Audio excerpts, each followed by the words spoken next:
আলাইকুম রহমতুল্লাহ। সম্মানিত প্রিয় বন্ধুগণ, দেখেন যেই সমস্ত আওয়ামী লীগের শীর্ষ বড় বড় নেতারা যারা আজ দেশ ছেড়ে পালিয়েছে, যারা আজ বাইরের দেশে আছে, এরা পালিয়ে যাওয়ার পিছনে একমাত্র হাত আছে এই বিএনপি নেতাদের। সম্মানিত প্রিয় বন্ধুগণ, তারা টাকা খাইছে, টাকা খাইয়া তাদেরকে পালাবার সাহায্য করেছে। আর এখন আবার এই বিএনপি সরকার এবং বিএনপি নেতাখেতারা সেই আবার আলীগকে ফিরিয়ে আনার চেষ্টা করতেছে। ভিতরে ভিতরে এই বিএনপি আওয়ামী লীগের সাথে একটা চুক্তি হয়ে গেছে, এর ছাড়া আর কিছু না।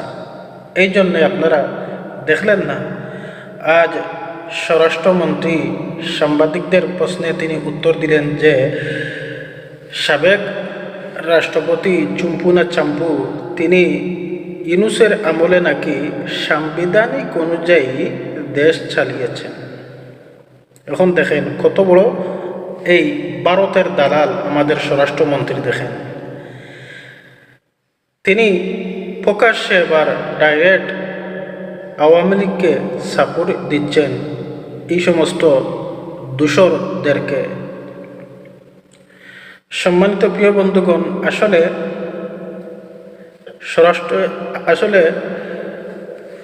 স্বরাষ্ট্রমন্ত্রী উনি যা কিছু করতেছেন অন্যায় করতেছেন। আর সাবেক রাষ্ট্রপতি উনি কোনো অসুস্থ নয়, আসলে উনি কোনো অসুস্থ নয়, উনি বান ধরেছেন। উনি একমাত্র পদত্যাগ করেছেন বিএনপি এবং সরকারের ইঙ্গিতেই। এখন তো ভারতের অবস্থা ভালো না, ভারতের অবস্থাও ভালো না।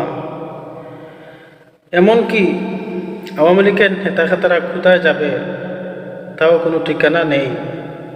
এই জন্যে এই বিএনপির সাহায্যে এখন আওয়ামী লীগের এই চুম্পুনা চাম্পু এই সাবেক রাষ্ট্রপতি তিনি দেশ ছেড়ে পালাবার, আমার হয়তো ধারণা এটাই, পালাবার তিনি চেষ্টা করতেছেন। আপনারা অতি তাড়াতাড়ি এনাকে আটক করেন, আইনের আওতায় আনেন।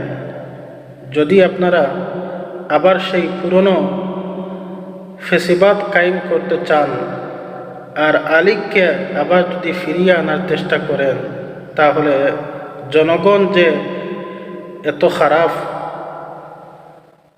হবে তা আপনারা কল্পনাও করতে পারবেন না। এই দেশে আর ফেসিবাদ কায়েম হবে না ইনশাল্লাহ।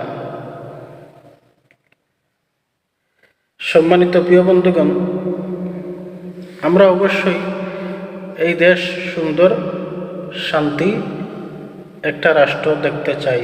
কোনো ফেসিবাদ স্বৈরাচারী জুলুমকারীদের দেখতে চাই না এই দেশে। আসসালামু আলাইকুম রহমতুল্লাহ।